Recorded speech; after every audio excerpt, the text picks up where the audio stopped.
So,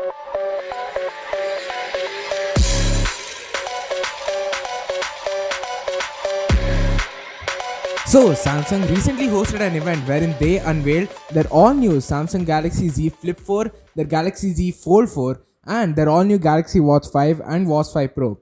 Here is a complete coverage of the event with the hands-on review of the device.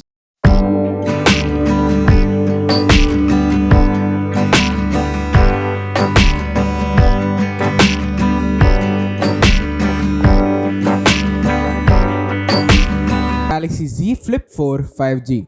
The first thing I noticed as soon as I picked this phone up was the all-new matte finish instead of the glossy finish which we saw last year, and this reduces fingerprints like crazy, although the outer display does act like a fingerprint magnet. Anyways, this design kinda reminds me of the Panda design on the Pixel 2 and I really like it. The display is a 6.7-inch 1080p 120Hz adapter display with a max brightness of 1200 nits, and it's a really good display. The crease is pretty much visible and can be felt while using the phone, but it is something that you get used to upon repeated usage of the phone, and thus you will stop feeling it after a particular point in time. The outer display is a 1-inch AMOLED display with Gorilla Glass Victus Plus protection, and the usability of this display has been drastically improved by Samsung. There are multiple new widgets that are accessible through this tiny display. It also has Bitmoji and Spotify integration. The cameras include a dual camera setup consisting of a 12 megapixel f1.8 main camera with OIS support and a 12 megapixel f2.2 123-degree camera with no OIS. This is the ultra-wide camera.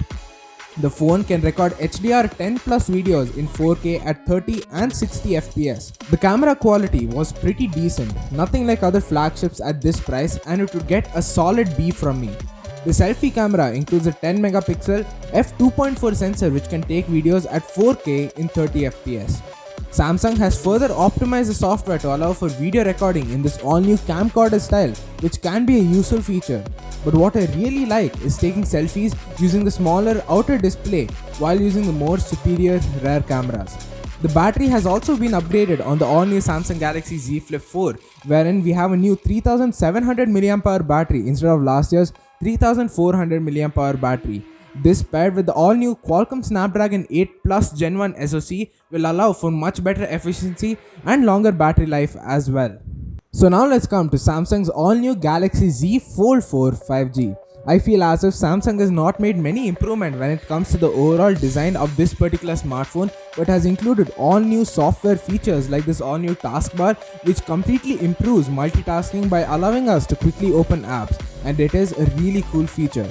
They've also thinned down the bezels on both the inner and outer display, but to the common eye, it is barely visible. The outer display is the same 6.2-inch 1080p 120Hz display with adaptive refresh rate as well. The inner display is a 7.6-inch 1440p 120Hz adaptive display with a max brightness of 1200 nits, and it also houses the under display selfie camera, which is pretty well hidden unless you're pretty much searching for it. The crease is again pretty much visible and can be felt while using the phone, but again it is something that you will get used to upon repeated usage. The selfie camera is not as good as the one on the cover display, but well, we can always use the one on the cover display or the rear cameras for selfies, as it would make a fair webcam, I guess. The rear camera setup includes a 50 megapixel triple camera setup consisting of 50 megapixel f1.8 wide lens as the main camera, a 10 megapixel f2.5 3x telephoto lens, and a 12 megapixel f2.2 123-degree wide camera which can record videos in 4K at 30 and 60 FPS. This is a great camera setup and is better than the one on the Flip 4 and would get a solid A- according to me. The cover selfie camera is a 10 megapixel f2.2 camera, while the under display camera is a 4 megapixel sensor and could have been improved if Samsung included a higher resolution camera as this under display selfie camera. Coming to the battery, we get the same 4400 mAh battery which we saw on last year's Fold 3 as well. The phone also does include 25-watt fast charging which can take the phone from 0 to 50% in about 30 minutes, and fast wireless charging as well at 15 watts. The phone is also powered by the Snapdragon 8 Plus Gen 1 SoC.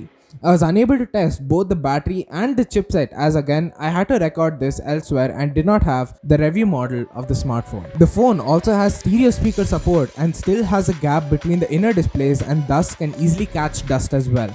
Overall, it seems like a very efficient and performance-centric smartphone and is a pretty great smartphone. The Z Flip 4 is priced at $999 and the Z Fold 4 is priced at $1,649. Anyways, that's been it. Thanks for watching. Don't forget to subscribe to the channel. You guys can follow me on Instagram and Twitter. I'll leave links for both those accounts in the video description. Thanks for watching. This is Tech Savage and I'll see you guys in the next one.